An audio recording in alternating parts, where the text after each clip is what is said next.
mi amigo querido, mira, cuando Adán y Eva salieron de las manos del Creador, pues ellos reflejaban el carácter del Padre porque andaban diariamente con Él. Habían sido creados a imagen y semejanza de Dios y conservaban esa semejanza porque no se separaban de Él.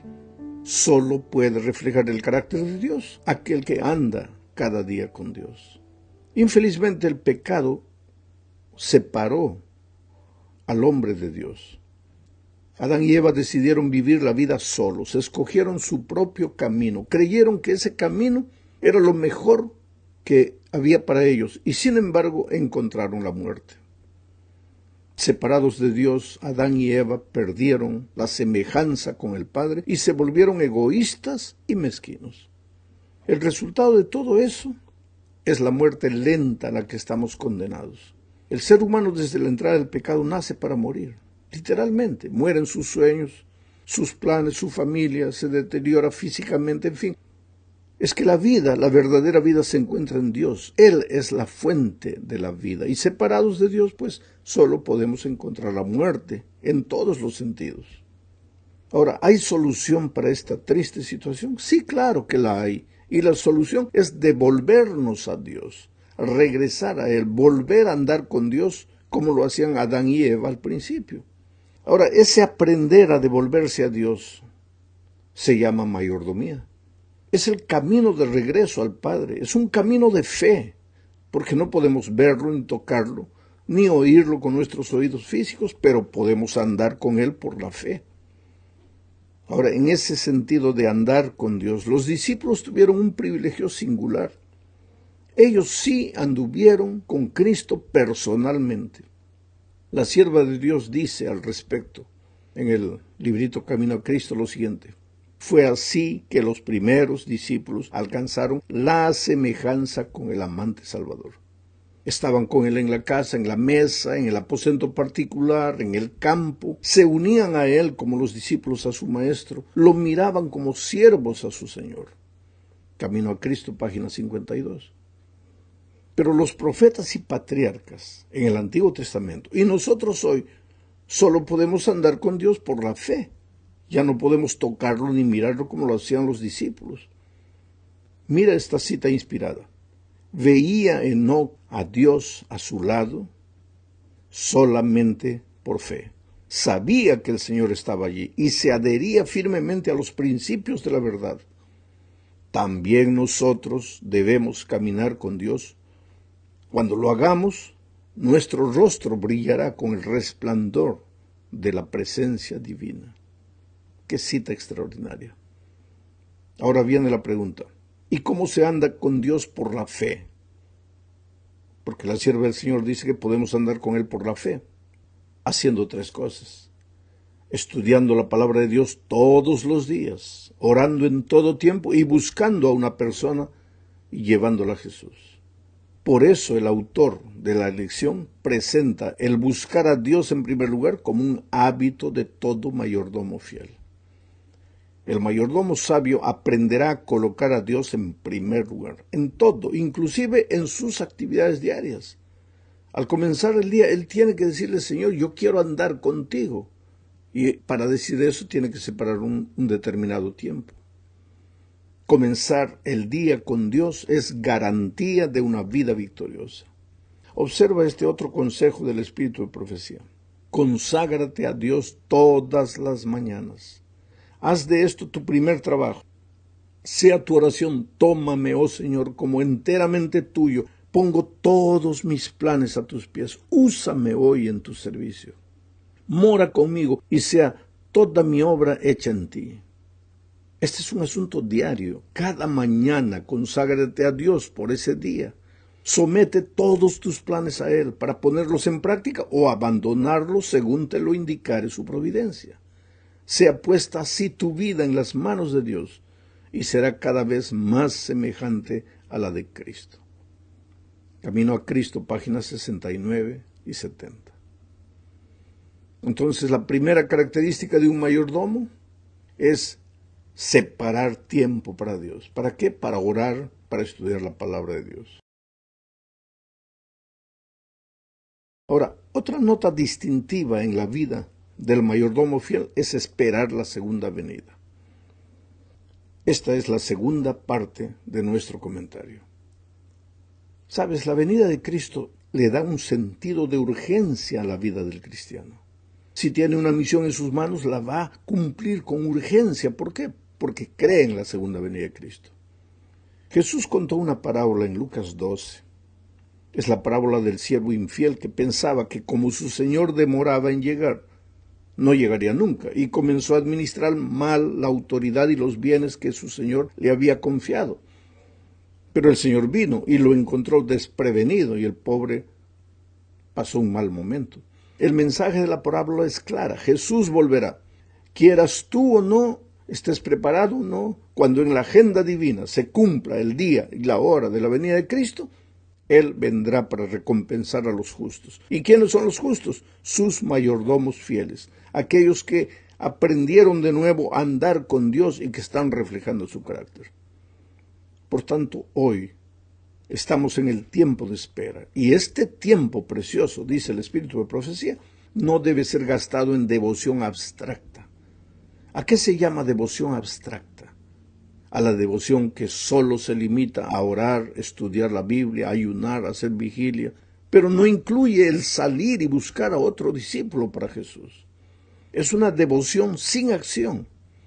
Está a veces llena de especulación este tipo de devoción.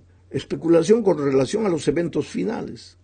Pero esa fascinación por lo que va a suceder no afecta la vida, no la transforma, no cambia el carácter, no prepara a la persona para el encuentro con Jesús.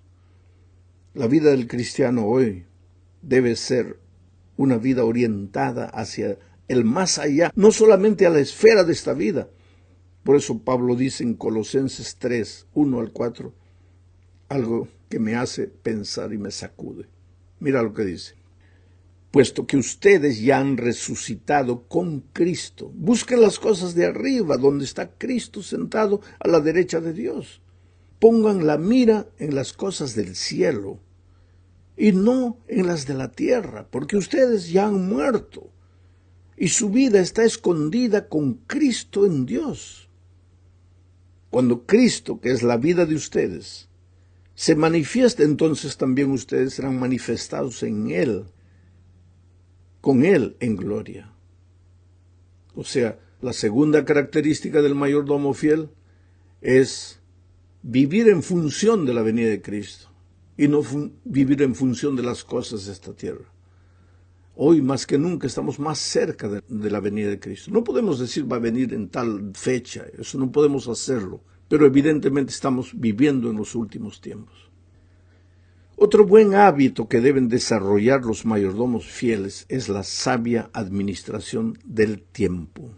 Esta es la tercera parte de nuestro estudio. Es fácil desperdiciar el tiempo, especialmente en nuestros días, con el bendito celular y el internet. Si contabilizaras las horas que gastas viajando sin rumbo en el internet y en las redes sociales, te asustarías. San Pablo dice en Efesios 5, 16 y 17 lo siguiente: aprovechen bien el tiempo, porque los días son malos. No sean pues insensatos, procuren entender cuál es la voluntad del Señor.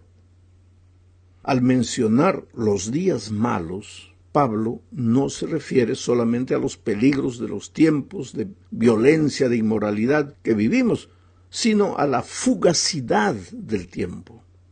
El tiempo que tenemos para vivir en esta tierra es demasiado corto, querido. Demasiado corto para desperdiciarlo. Piensa, por ejemplo, que solo para dormir tú gastas 1/3 del día, una tercera parte del día.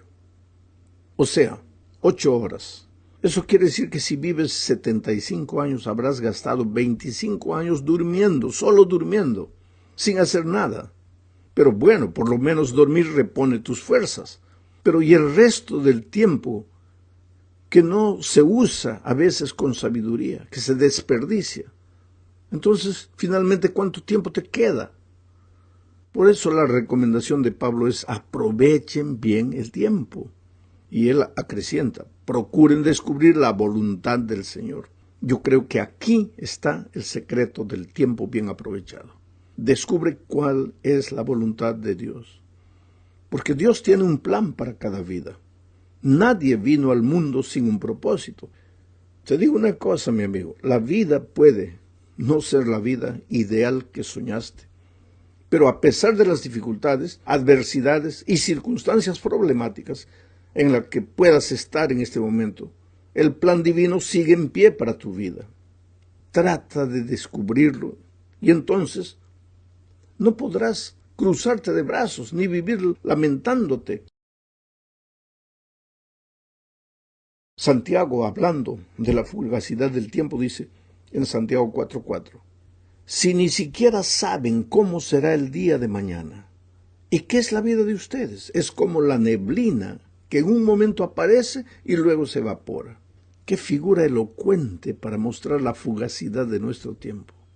Por eso el mayordomo sabio debe hacer una agenda diaria donde incluya todas sus actividades, inclusive las horas que está simplemente descansando.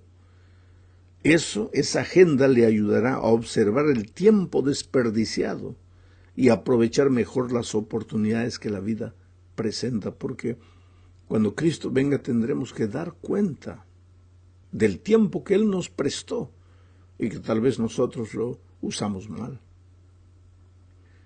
En la cuarta parte de este comentario hablaremos de la pureza de la mente, del cuerpo y el alma. El ser humano moderno es un ser enfermo, no solo enfermo del cuerpo, sino de la mente y del alma. Pero esto es difícil de entender porque cuando salimos de las manos del Creador reflejábamos su carácter, éramos puros en todo sentido. Físicamente no teníamos enfermedades. Las emociones, el alma, vivían en paz y la mente, pues, trabajaba extraordinariamente y era pura porque reflejábamos el carácter divino. Éramos puros, la misericordia era la base de nuestro carácter y en consecuencia también teníamos un cuerpo sano, libre de cualquier enfermedad. Pero la entrada del pecado lo arruinó todo. Nos separó de Dios y deformó nuestro ser. Hoy, lejos de Dios, el ser humano tiene una mente maliciosa, un corazón egoísta y un cuerpo enfermo. Pero Dios desea restaurar su imagen en nuestro ser. La mayordomía tiene como propósito llevarnos de vuelta a Dios y enseñarnos a vivir con Él en una experiencia maravillosa de compañerismo diario. Solo a través de ese compañerismo tendremos de nuevo salud espiritual y como resultado, pues una mente pura y hábitos saludables que nos ayudarán a conservar un cuerpo sano.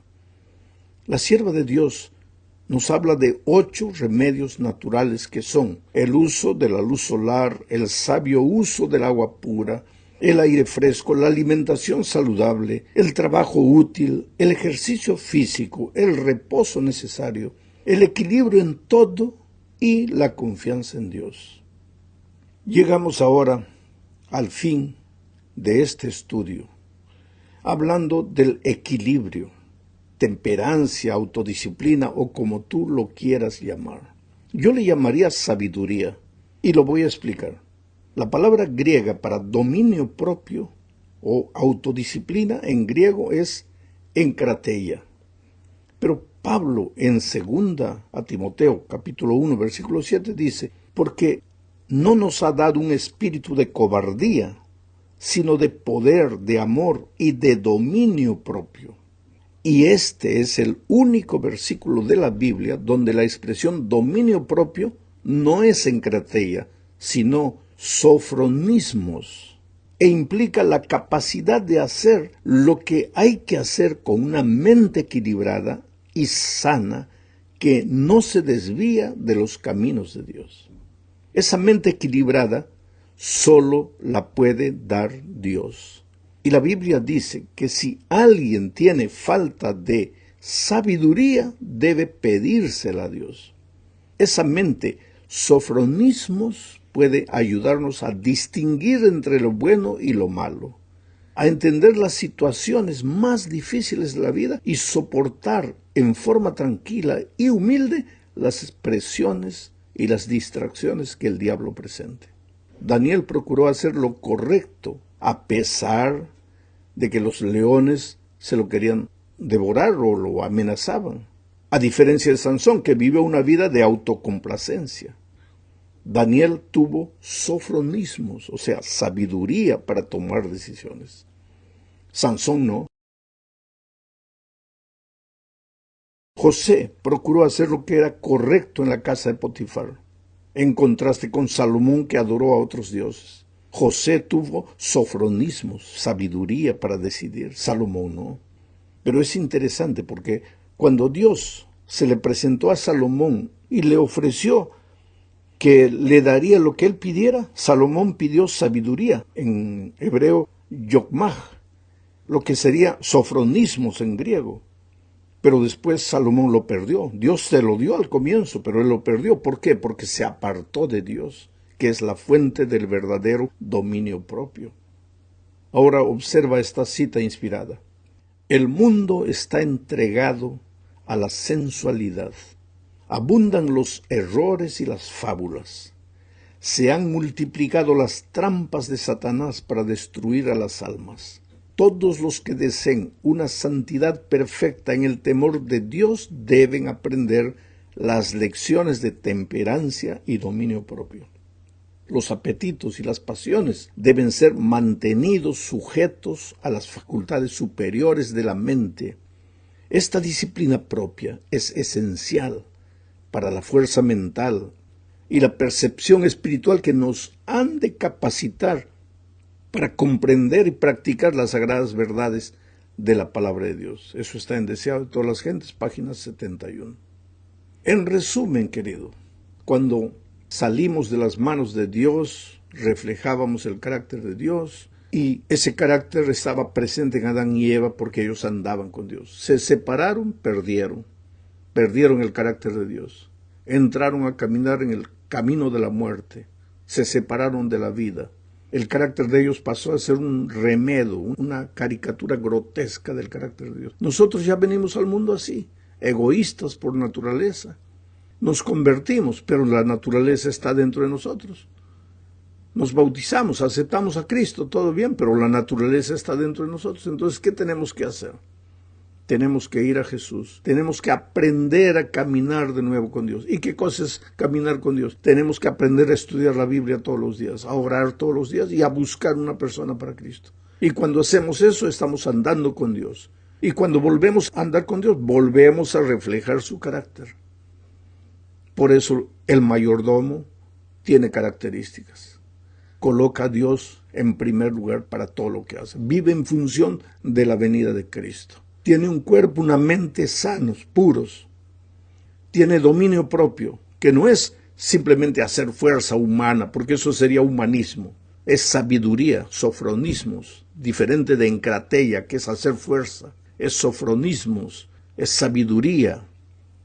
Y la fuente de sabiduría es Dios. Tienes que buscar a Dios y Él te va a ayudar. Te va a dar la sabiduría para tomar las decisiones correctas, para no entrar en el camino del pecado, para no hacer tonterías en la vida que después te traen dolor, que hieren tu corazón, destruyen tu familia. Tú eres precioso, querido, eres precioso para Dios. Él te ama, Él quiere traerte de vuelta, Él quiere enseñarte a andar de nuevo con Él. Pero es que nosotros somos como caballitos chúcaros que queremos andar por nuestros caminos, hacer lo que queremos. Y Dios vive llamándonos y llamándonos. Por eso hoy es el día de buena nueva. Hoy es el día de salvación. Este es el momento para decirle, Señor, yo quiero andar en tus caminos. Yo quiero devolverme a ti. Yo quiero entregarme a ti con todo, con mi cuerpo, mi mente, mi corazón, mis emociones, mi ser entero, mis posesiones, mi tiempo, todo. Yo quiero andar contigo. Yo quiero vivir contigo aquí porque quiero vivir contigo en la eternidad.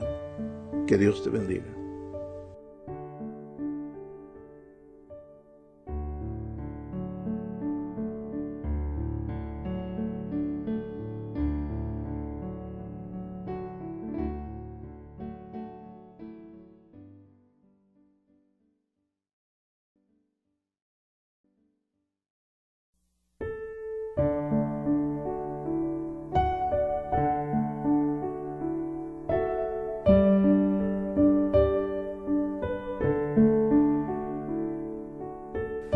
Esta semana estudiaremos nuestra responsabilidad evangelizadora con relación a las ciudades grandes. Mira, la orden del Maestro es ir y predicar el Evangelio a toda nación, tribu, lengua y pueblo. Ahora, antes, para cumplir esa misión era necesario enviar misioneros a los diferentes países y regiones del mundo. Hoy las cosas han cambiado bastante. Claro que seguimos con el desafío de enviar misioneros a los lugares más distantes del mundo, pero ha ocurrido un fenómeno que nos ayuda a alcanzar a todas las naciones. Me refiero al fenómeno de la migración. Personas de todo el mundo, de diferentes culturas y grupos religiosos, hoy se concentran en las grandes ciudades. Pensemos, por ejemplo, en una ciudad como Nueva York.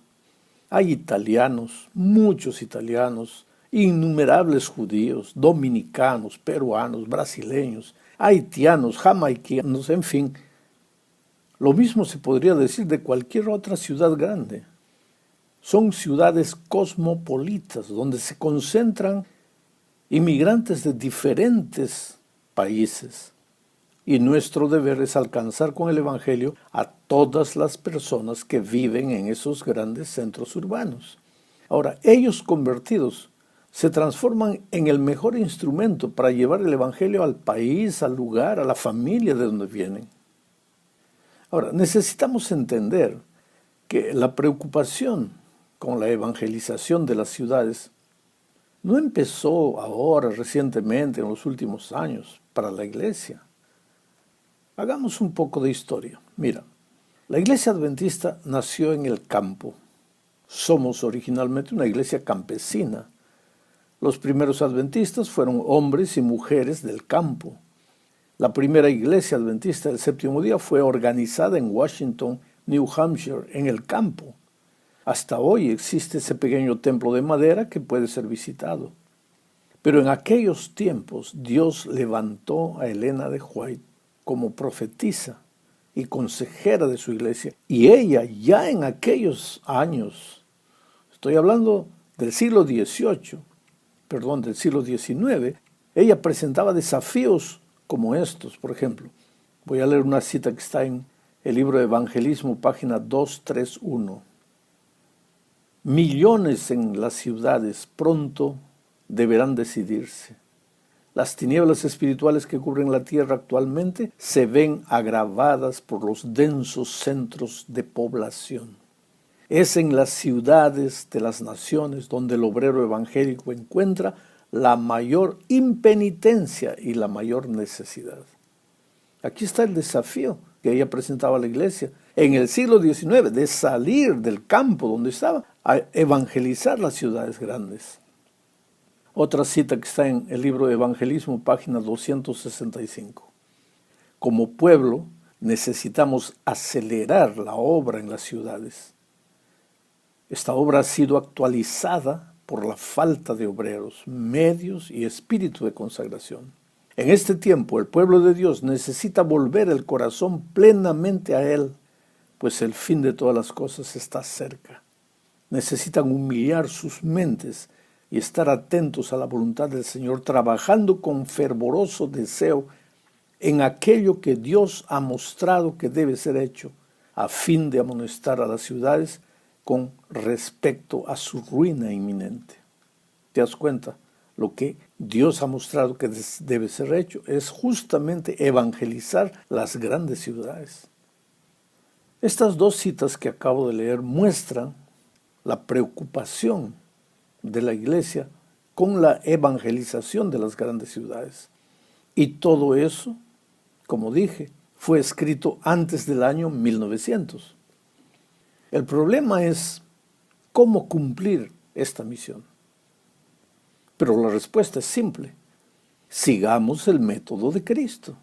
Hagamos que cada cristiano que vive en las ciudades se multiplique en progresión geométrica. 2, 4, 8, 16, 32, en fin, que cada uno busque a uno y que esos que fueron atraídos a Jesús, por su vez, busquen a otros y así sucesivamente.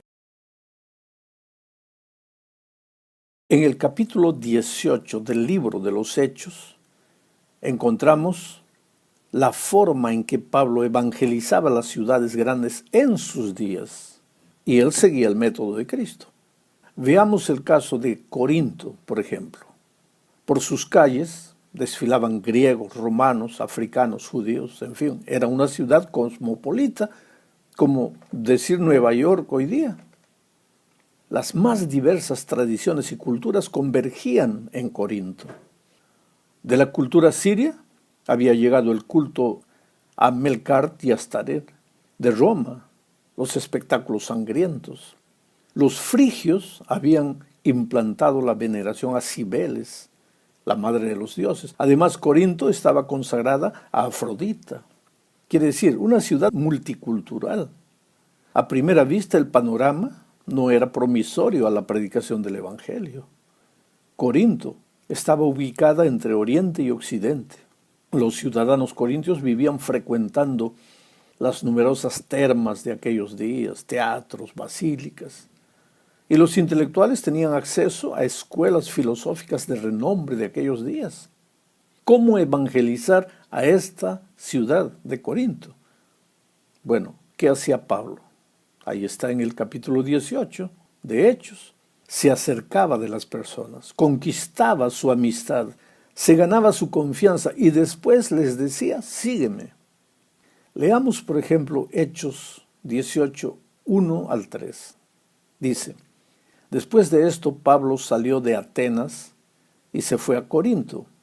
Allí se encontró con un judío que se llamaba Aquila, nacido en el Ponto y que había llegado recientemente de Italia junto con Priscila, su mujer, porque Claudio había ordenado que todos los judíos salieran de Roma. Pablo fue a verlos y se quedó con ellos para que trabajaran juntos, pues tanto ellos como él fabricaban tiendas de campaña. Bueno, este es el relato que está escrito. Ahora, observa que el texto no dice que Aquila y Priscila eran cristianos. Dice que eran judíos, por lo menos Aquila era judío. Ellos habían sido expulsados de Roma. En realidad, Priscila era romana, la esposa. ¿Y qué hizo Pablo para evangelizarlos? Pues se acercó a ellos, como deseándoles ayudar, hacerles el bien, no hablándoles religión. El texto dice, Pablo fue a verlos y se quedó con ellos para que trabajaran juntos, pues tanto ellos como él fabricaban tiendas de campaña. Resultado, aquella pareja se convirtió y pasó a ser el núcleo de la iglesia cristiana en Corinto. Vamos al punto 2 de este estudio. En la aproximación de Pablo a Aquila y Priscila, observa que aquella pareja se sentía sola, triste, tal vez con miedo. Había llegado a Corinto después de haber vivido varios años en Roma. Ellos tenían que comenzar la vida de nuevo en una ciudad grande. Y si te pones a pensar, eso es lo que pasa en toda ciudad grande. Hay gente desorientada, confundida, gente que sufre, que no sabe cómo solucionar sus problemas. Y la iglesia debe estar lista a presentarles la solución a sus problemas, no solo a través del mensaje, sino de manera práctica, transformándose en un centro de ayuda a las personas carentes. Sabes que las personas necesitan ser oídas. Hay mucho dolor en el mundo. La gente va a dormir cargando heridas abiertas por las circunstancias difíciles de la vida. Esas personas necesitan de un hombro amigo, de alguien en quien puedan confiar, a quien puedan contar sus luchas. Este fenómeno es más frecuente en las ciudades grandes, y si aprendemos a seguir los pasos que Jesús nos enseñó, será difícil evangelizar a las personas de los grandes centros urbanos. El problema es cuando nos olvidamos de los consejos divinos. Si queremos inventar nuestros propios métodos para evangelizar las ciudades grandes. Y querido, yo te digo una cosa, tú puedes inventar el método que tú quieras, pero te digo una cosa, ¿cómo puedes en las ciudades grandes, ciudades llenas de violencia, donde todo el mundo roba a todo el mundo, Un extraño toca la puerta queriendo evangelizar, quieres que las personas te reciban, que te acepten. En una ciudad multicultural donde cada uno cree lo que piensa que debe creer, donde nadie quiere saber lo que el otro cree, vas a llevarles tu mensaje a un extraño y querer que te escuchen. No puedes. Claro que el terreno va a ser resistente, el terreno va a ser duro. ¿Pero por qué? Porque no sigues los pasos de Cristo. Porque si siguieras los pasos de Cristo, si te acercaras de las personas como quien quiere hacerle el bien, les mostraras simpatía, les atendieras las necesidades, te ganaras la confianza, y eso en un periodo de meses, llegaría el momento en que esa misma persona te va a hacer las preguntas y tú vas a poder mostrarles la Biblia, la verdad, el Evangelio como solución al drama que está viviendo. Bueno, vamos a la tercera parte de este estudio. Veremos aquí la importancia de sembrar y cultivar para tener una cosecha abundante. La parábola del sembrador, que está registrada en Mateo 13, nos enseña que existen diferentes tipos de corazones, así como hay diferentes tipos de terrenos. Hay gente dispuesta a recibir el Evangelio tan pronto se les hable de Jesús. Inclusive hay personas que sin saber están buscando a Jesús, que desean conocer la Biblia y no encuentran quien les enseñe. Hay también los que son duros, casi incrédulos, y hay los que son sensibles, pero cuya atención está centralizada solo en las cosas de esta vida y no les dan importancia a las cosas eternas.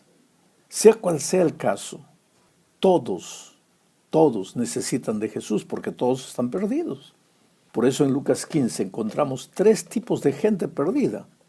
El primero, simbolizado por la dracma, una cosa, una moneda, no sabe que está perdida, pero lo está. Y es deber de la iglesia ir a buscar a todas las personas simbolizadas por la dracma, que no saben que están perdidas, viven como quieren, pero están perdidas, sufren.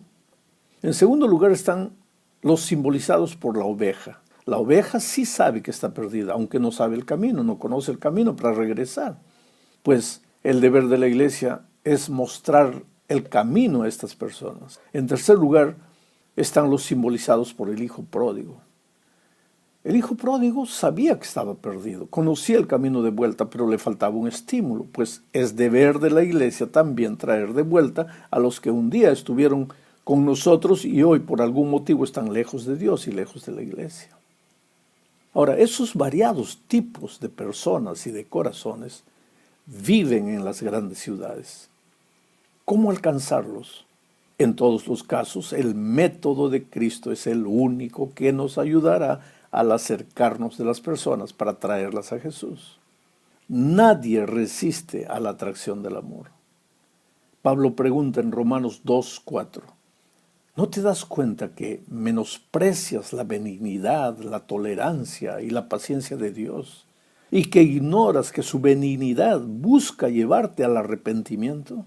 Ah, mi amado, es el amor de Dios el que conduce a las personas al arrepentimiento. No importa el tipo de terreno, nadie resiste a la atracción del amor. Y los cristianos hemos sido enviados al mundo, a las personas, a mostrarles el amor de Dios. No se puede jamás tener una serie de evangelismo en una ciudad si antes no se ha realizado este trabajo de amor, dando a los 4 pasos que Jesús nos enseñó.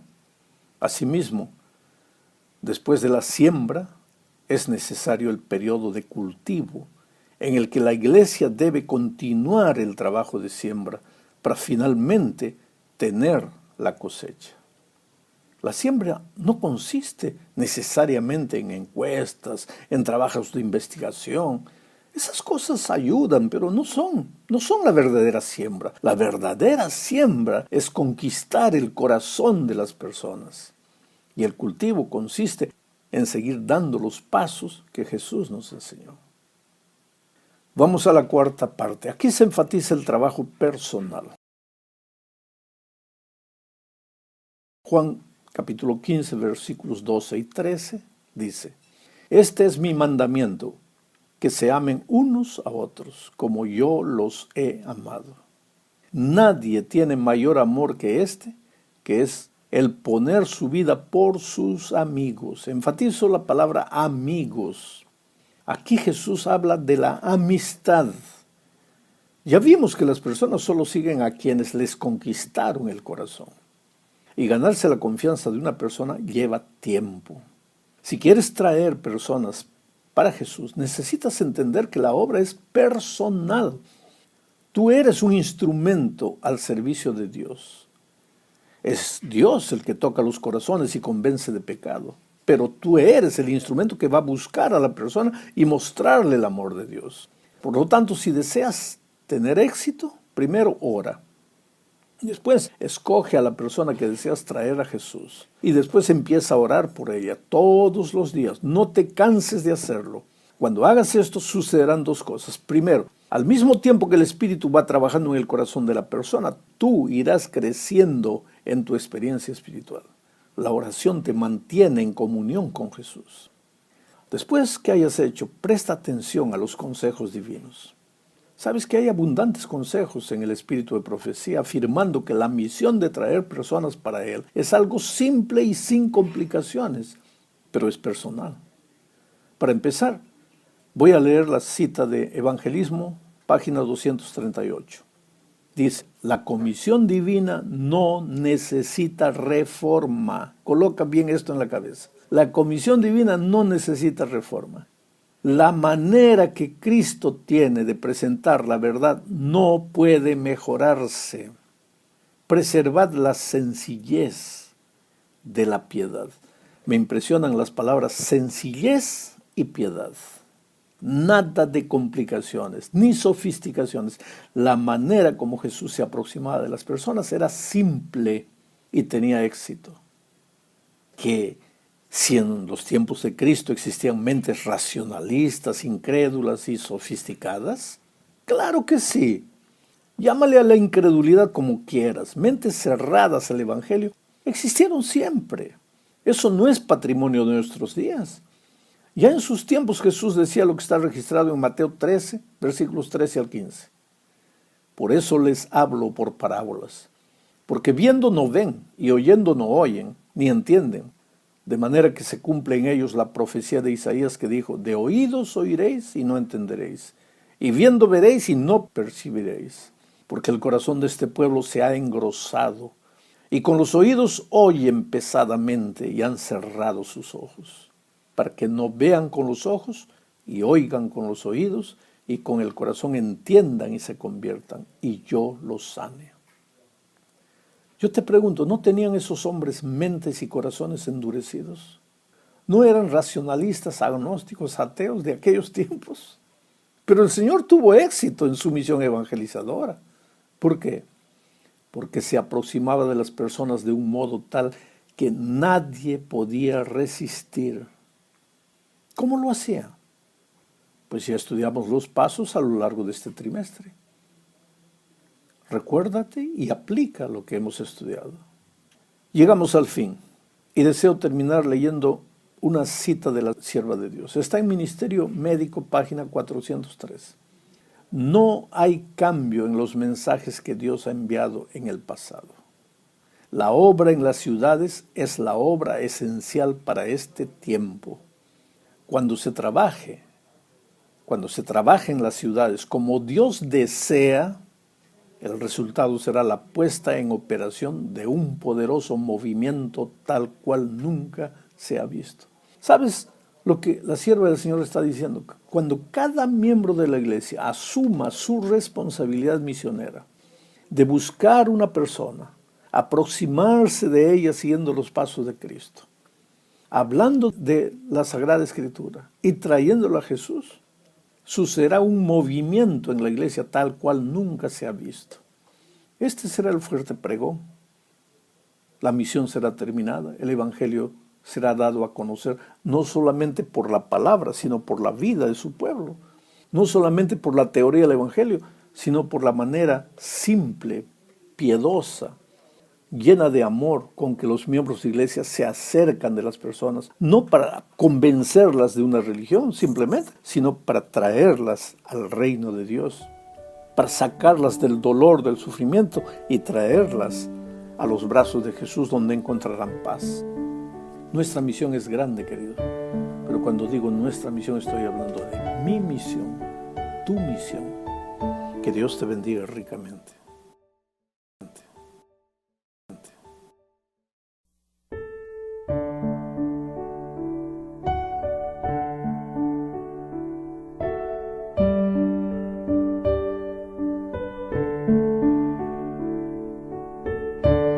Hola, mi amigo, mira, llegamos una vez más al fin de este trimestre. Digo una vez más porque el tiempo pasa, los trimestres se acaban y pues la esperanza de la venida de Cristo debe seguir brillando en nuestros corazones.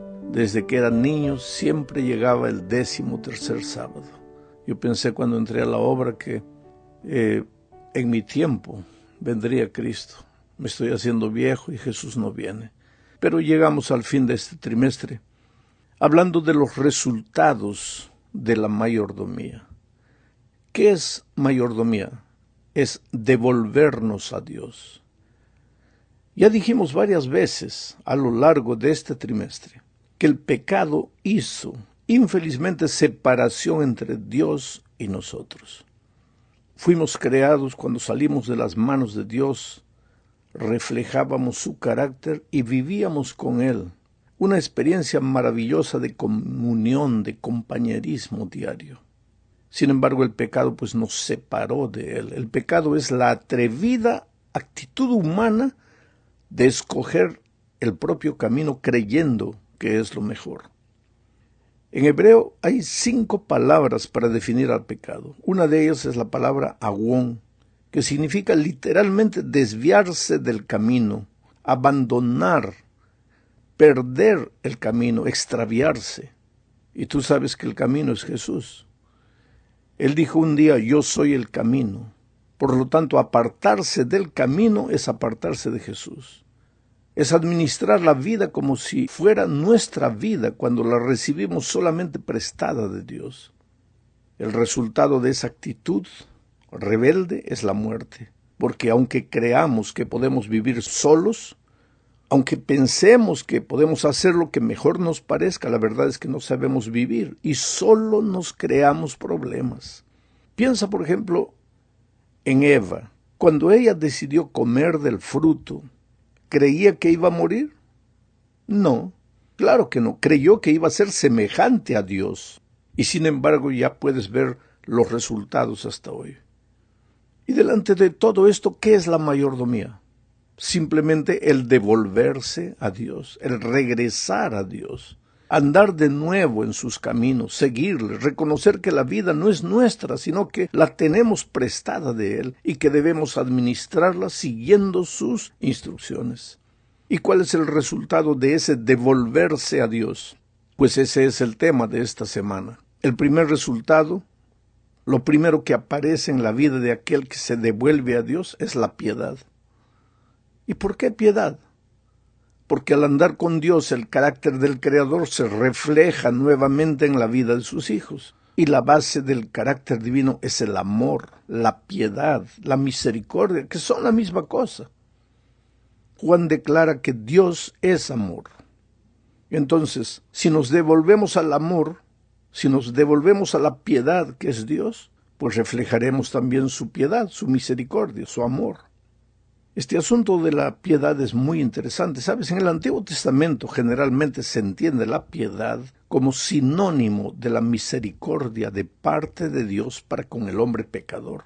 Dios es piadoso con el hombre y por eso no lo destruye, a pesar de su pecado, sino que lo llama, le da una nueva oportunidad, lo llama para que vuelva a sus brazos, para que vuelva a andar con él. Ese es el concepto de piedad del Antiguo Testamento. La piedad de Dios es la base de su santidad y de su deseo de reconciliación con el hombre.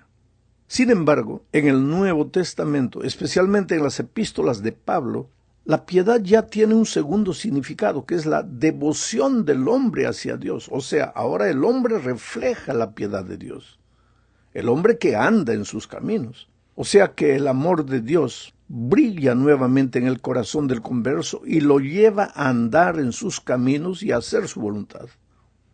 1 Timoteo 3:16 dice lo siguiente: indiscutiblemente el misterio de la piedad es grande. Mira, él está hablando aquí de misterio de la piedad. ¿Y cómo lo define? Dios fue manifestado en carne, justificado en el Espíritu, predicado a las naciones, creído en el mundo, recibido allá arriba en gloria. Está hablando de la piedad, y sin embargo está hablando de Jesucristo, porque fue Jesucristo el que fue predicado a las naciones, el que fue manifestado en carne, el que fue creído en el mundo, recibido allá en la gloria, fue Jesús. Pero Pablo está hablando de la piedad, o sea, la piedad es la teoría del Evangelio, es el propio Evangelio que se hace carne. Un hombre piadoso es aquel que anda en los caminos de Dios, busca el compañerismo con Dios y como resultado refleja el carácter de su Maestro, encarna el Evangelio en su vida. Ese es el hombre pío o piadoso. Ya el hombre impío es lo contrario del hombre pío. Es el que anda lejos de Dios, en su propio camino de rebeldía, administrando la vida que le fue prestada, pero como le da la gana a él, como si fuera suya. A este hombre Dios lo llama impío, pero constantemente lo está invitando a que regrese a sus brazos, porque Dios no quiere que él muera. No quiero la muerte del impío, dice, sino que se arrepienta y viva. El mensaje de mayordomía no tiene que ver solamente con devolver a Dios el diezmo y darle las ofrendas, sino que es devolverle la vida, el ser entero. ¿Por qué? Porque un día salimos de las manos de Dios, escogimos nuestro camino, nos fuimos por allá y ahora lejos de Dios estamos muriendo lentamente. Y Dios quiere que vivamos y nos llama de regreso para devolvernos a Él. En la segunda parte de este estudio veremos la relación que existe entre mayordomía y piedad, pero lo veremos con más detalle. Ya dijimos que la mayordomía es el devolverse a Dios. ¿Devolverse por qué? Porque el pecado hizo que escogiéramos nuestro propio camino y nos apartáramos del Creador. Lejos de Dios, la vida es una tragedia. La primera tragedia es que perdemos el carácter de Dios. Y con nuestro carácter deformado solo nos creamos problemas, porque no tomamos decisiones sabias, nos equivocamos al decidir, y esas decisiones equivocadas nos traen sufrimiento y dolor. Empezamos a morir lentamente, es una muerte paulatina que acaba con todas las cosas buenas que tenemos. Pero Dios no desiste de nosotros y desea llevarnos de vuelta a sus brazos, desea enseñarnos a andar otra vez con Él. Por eso, Tito, capítulo 2, versículos 11 al 13 dice: porque la gracia de Dios se ha manifestado para salvación a todos los hombres. ¿Quiénes son los hombres que están salvados? Los que han regresado a los brazos de Dios. Pablo dice: porque la gracia de Dios se ha manifestado para salvación a todos los hombres, enseñándonos que, renunciando a la impiedad, la salvación nos enseña. No solo nos libra de la condenación del pecado, sino que nos enseña, dice Pablo, enseñándonos que, renunciando a la impiedad, o sea, a la maldad, renunciando al deseo de caminar solitos por nuestros caminos humanos, renunciando a la impiedad y a los deseos mundanos, vivamos en este siglo sobria, justa y piadosamente, aguardando la esperanza bienaventurada y la manifestación gloriosa de nuestro gran Dios y Salvador Jesucristo. Mira, yo podría usar todo el comentario solo para comentar este texto. Dios nos salva. ¿Para qué nos salva? Para enseñarnos. ¿Enseñarnos a qué? A caminar en los caminos de Dios, a renunciar al camino de impiedad, de maldad, a renunciar a los deseos mundanos, a vivir una vida justa y piadosa, aguardando la venida de Cristo. ¿Recuerdas que en la lección de la semana pasada se habló justamente de que una de las características del mayordomo sabio es que vive en función de la venida de Cristo? Bueno, ese caminar con Dios y ese vivir en función de la venida de Jesús hacen que el mayordomo fiel manifieste en su vida el carácter de su maestro, viviendo piadosamente. Ahora, ese estilo de vida es ofensivo para el diablo y por eso suelta su ira contra los que quieren vivir como Jesús vivió.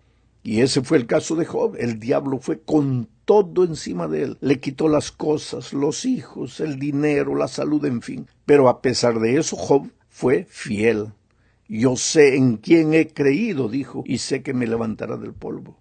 Mira, si crees que el mayordomo fiel, a él siempre le va a ir bien en todo y que va a gozar siempre las bendiciones de la abundancia, que nada le va a faltar, estás engañado, mi amado. Si el enemigo va a perseguir a alguien, es justamente al hombre o a la mujer fiel.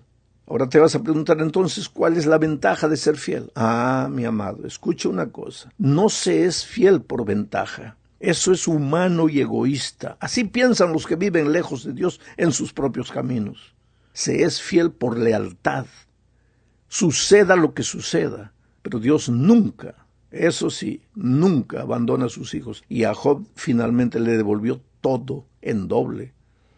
Porque el diablo te puede perseguir, te puede hacer sufrir, te puede hacer llorar un día, 2 días, 3 días, pero finalmente la justicia vence.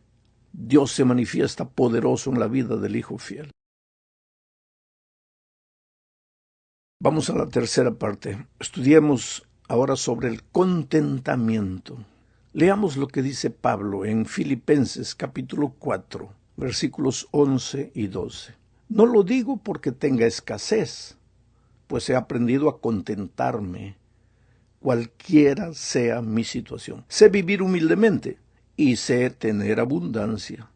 En todo y por todo estoy enseñado, así para estar saciado como para tener hambre, así para tener abundancia como para padecer necesidad.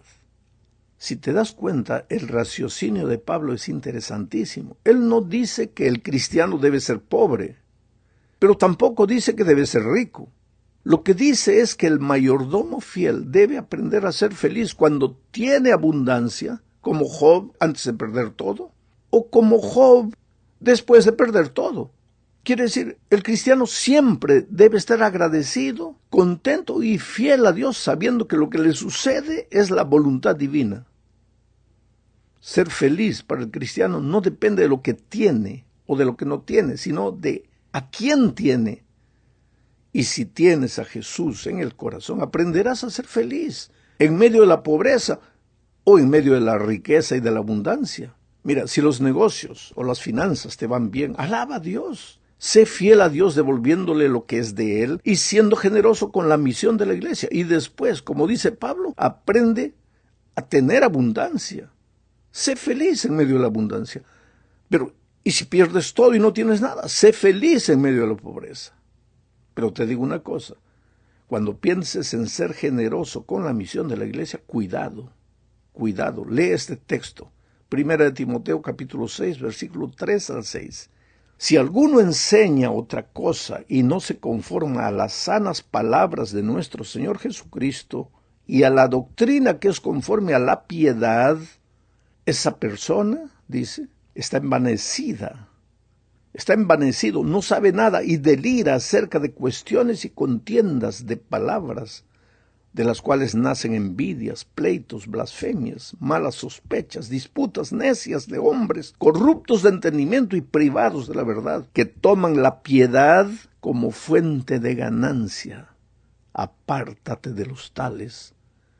Pero gran ganancia es la piedad acompañada de contentamiento. Quiere decir que es posible predicar aparentemente la piedad. Oh, que la iglesia está mal, que el pecado está entrando en la iglesia, porque esto es pecado, porque lo otro es pecado. Pero en realidad el propósito final es la ganancia, porque al final te van a recoger ofrendas para su ministerio. Y tú vas a pensar, ese hombre sí quiere corregir la iglesia, le doy mi ofrenda para mantener su ministerio. Y ya dijimos cuántas veces, Dios tiene un plan para administrar su iglesia. Y no es que cada cristiano se levante, comience a predicar y recoger ofrendas. No es así que Dios administra su iglesia. Y esto nos lleva al cuarto punto de la lección, porque otro resultado de devolverse a Dios es la confianza. Leamos Proverbios 3, 5. Dice, fíate de Jehová de todo tu corazón y no te apoyes en tu propia prudencia. Fíate, confiar en Dios cuando todo va mal. Es natural, porque ¿qué más nos resta como pobres criaturas humanas cuando estamos con cáncer, cuando hemos perdido todo, solo volver a los ojos a Dios. Y ha visto hasta los más duros incrédulos entregarse a Dios y confiar en Él en la hora de la angustia.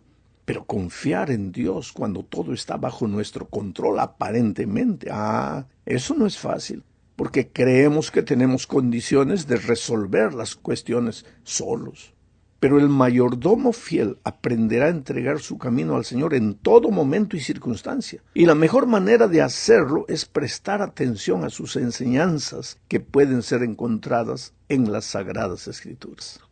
Una de las enseñanzas es el hecho de que Dios tiene una iglesia en esta tierra. Él tiene un pueblo escogido. Desde Génesis 6, 1 y 2, donde dice: aconteció que cuando comenzaron los hombres a multiplicarse sobre la faz de la tierra, les nacieron hijas, que viendo los hijos de Dios, que las hijas de los hombres eran hermosas, tomaron para sí mujeres, escogiendo entre todas. Allí ya estaba presente la iglesia de Dios, bajo la nomenclatura hijos de Dios. Ahí está la primera diferencia: hijos de Dios, hijos de los hombres. Los hijos de los hombres caminan en sus propios caminos, los hijos de Dios caminan en los caminos de Dios. Dios siempre tuvo una iglesia en esta tierra. Después vino Abraham, Dios lo llamó para ser su pueblo. Después vino el pueblo de Israel, vinieron los apóstoles, en fin. Pero siempre hubo una iglesia de Dios y la habrá hasta el fin. Ahora, lo que me impresiona es que esa iglesia de Dios nunca estuvo formada solo por personas piadosas que andaban en los caminos de Dios. Muchas veces hubo cizaña en medio del trigo. Pero la orden del Señor siempre fue: deja que la cizaña y el trigo crezcan juntos hasta el tiempo del fin. La iglesia primitiva, por ejemplo, fue una iglesia que enfrentó dificultades por causa de gente no convertida que estaba en medio de ella. A veces hasta líderes se apartaban de los caminos de Dios y continuaban en el liderazgo. Pero a pesar de eso, la iglesia de Dios seguía siendo la niña de los ojos de Dios. Por lo tanto, hoy, si confiamos en Dios, confiaremos en su promesa de que Él estará con su iglesia hasta el tiempo del fin. Y debo aprender a confiar en eso. Si alguien anda mal, pues dará cuentas a Dios de lo que hace. Mi deber como fiel mayordomo es seguir confiando en su iglesia. Llegamos al fin de este comentario. Y aquí hablaremos de la influencia de los mayordomos sabios. Pablo dice en Romanos 14:7, y es que nadie vive para sí, ni nadie muere para sí. Esto es lo que deben tener en cuenta los mayordomos de Dios. La influencia de una vida es poderosa, para bien o para mal. El mejor legado que puedo dejar para la posteridad, si Cristo no viene en esta generación, no son mis palabras, sino mi vida, mi influencia. Darle palo a la iglesia y a los líderes es la cosa más fácil. Construir vidas con el testimonio personal es algo muy diferente. Los que una vez nos dejamos encontrar por Jesús debemos andar como Él anduvo. Pablo dice en Efesios 5, 8 y 9, en otro tiempo ustedes eran oscuridad, pero ahora son luz en el Señor. Por tanto, vivan como hijos de luz, porque el fruto del Espíritu se manifiesta en toda bondad, justicia y verdad. ¿Cuál es la característica del mayordomo? Él lleva en su vida el fruto del Espíritu. ¿Y cuál es ese fruto? La bondad, palabras bondadosos, vida bondadosa, justicia y verdad. Cada vez que yo pienso identificarme con el pueblo de Dios, lo primero que tengo que preguntarme es: ¿tengo una vida bondadosa? ¿Una vida nacida en el bien que es Cristo? ¿Predico la justicia en Cristo? ¿Presento la verdad en Cristo? Si es así, entonces mi vida y mi ministerio tienen que ser una influencia que inspire a las personas a seguir a Jesucristo. Que Dios te bendiga.